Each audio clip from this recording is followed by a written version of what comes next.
Hi friends, it's Mrs. Vessler. Today I want to share with you a story. It is called Small Saul. It's about a boy who wants to fit in as a pirate. So let's get started. Small Saul loved the sea. He loved its vastness, its calmness, its blueness. He was meant to be on water. Even as a child, he dreamed of life at sea. When he was old enough, Small Saul tried to become a sailor, but the Navy wouldn't have him.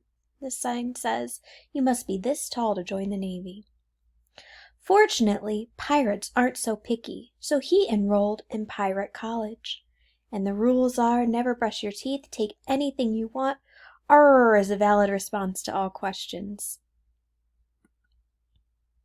Small Saul was hardly a natural pirate. Being rough and tough just wasn't in his nature. He was good at intro to swabbing the deck, but he was easily distracted during treasure map interpretations.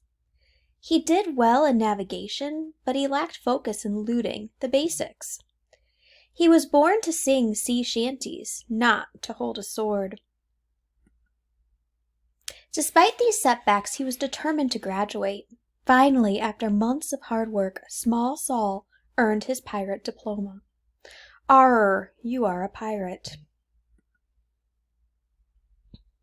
Small Saul now had a chance to travel the open seas. He just needed to join a pirate crew. Even though Saul was small, it looked like no one had room for him. Until a voice hollered from the only remaining ship at port. The only remaining ship at port. "Ahoy there! Climb aboard!" At last Small Saul would be a real pirate. But it didn't take long for the other pirates to notice that something was different about Small Saul. Arr! Even the captain began to wonder about his new crew member. Small Saul knew that if he wanted to remain at sea, he would have to prove his worth as a pirate. Pirate college had taught him that there are only 3 things pirates care about. Number 1, their ship. Number 2, being tough. And number 3, lots and lots of treasure.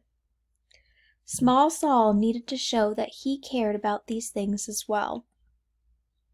He began with the ship. Small Saul decided to add more special touches to make the rusty squid a bit more homey. Sadly, his efforts failed to impress his crewmates. Next, Small Saul considered how to be tough. Since fighting wasn't for him, he decided that a tattoo would be perfect. Unfortunately, the result didn't seem to intimidate anyone. Redecorating the ship and demonstrating his fierceness hadn't worked. His only option was to get some treasure, but he wasn't sure how. Small Saul thought about how to find treasure while he swabbed the deck. He stewed about it through the battles, and he mulled it over during kitchen duty. Small Saul was so engrossed in the thought of treasure that he didn't even notice when the captain pushed him overboard. Oh no! The rusty squid sailed away and left Small Saul behind. Soon, mold began to build up on the ship's deck. The crew was back to eating bland gruel and rat-nibbled bread, and the cabins once again smelled of feet. It was pirate life as usual, and the crew members of the Rusty Squid should have been happy about it, but they weren't. Even the captain couldn't adjust to the old pirate ways.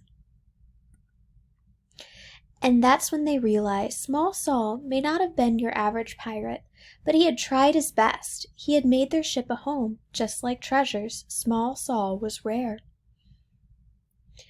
The crew turned the Rusty Squid around and rushed back towards Small Saul, hoping it wasn't too late.